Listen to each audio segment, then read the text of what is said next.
The day remained wet and windy as we headed back to the coast.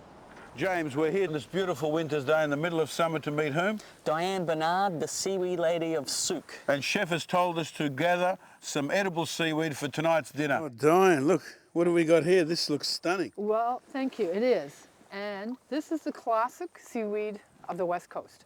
That is It's amazing. Nereocystis, otherwise known as bull kelp.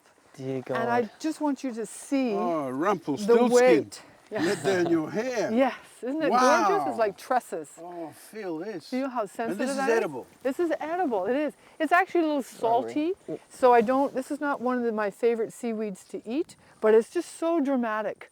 It has such a history here on the West Coast.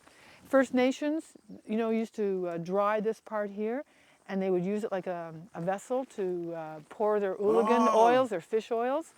This portion here, the stipe, the First Nations used it to tie rope to do black cod fishing. And of course, So thick. it's thick and This dense. the holdfast. And there's the holdfast. This is why seaweeds are some of the healthiest plants on the planet, right there. Oh, feel the strength in Yeah. that. And look what it's attached to. Oh, I won't let go of that rock now. No. And so seaweeds do not anchor in the soil. Don't anchor in sediments. And even in Australia, they will not anchor in a soil. So what happens is they attach, are you ready for this? Around December 21st here in the Northwest. Around our winter solstice, June 21st, this is happening around your time right now in Australia, and that it's attaching to rocks, and it sends up a spore, sends up these fantastic Oh, stipes. this is unreal. Look. That's incredible. The And you length. know what? Oh, James. This is only 10 months growth. This is not even, this is only 7 months Oh, growth. You can escape from your hotel room in a fire. That's right. Keep going, yeah, look. Well, you know where the stories of sea monsters came from. Exactly. Now. Exactly. Wow. This is the fastest growing plant on the planet, right here. This is growth from December 21st till now. It will So what sort of length could they achieve in full maturity? 35 meters Wow. in 10 months. The hemp of the sea. There you go. I mean, it's really amazing. You can see why people, they look at this. This rises up to the top, to the surface here. This floats along the surface, and you can see it behind, well, way out behind me, behind So the this rocks. is the top because that's attached to the bottom. That's right. And this creates its own flotation device. That's right. Oh, it's just enormously I know. gorgeous. And here you can see the reproductive portions of the seaweed because they work with spores. There you go. See, can you see the spores, the spore Yes, cases? yes. And you can see what's happening. It's starting to break apart, Yes. and the spores will start to spread. So as this breaks away, it goes off to start another plant. That's right. That's right. And you're telling me this is edible? Yes, this is edible. I'm just going to. Did you hear that? There's the density. Oh, look at that. Incredible. Now, smell. Yeah, right. People say to me, "What do you do about the smell?" Smells fantastic. But it smells fantastic. And you know what? You can make pickles with this.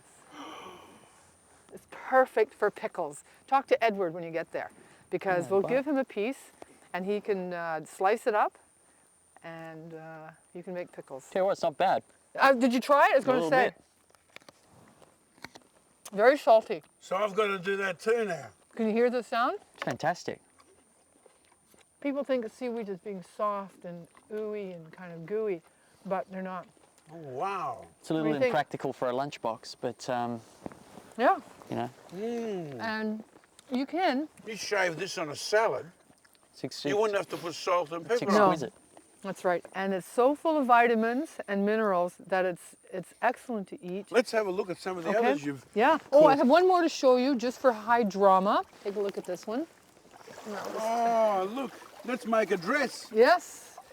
Yes. Oh, this That is seaweed beautiful. is not, this one's not it is edible, but it tastes more like, wax paper.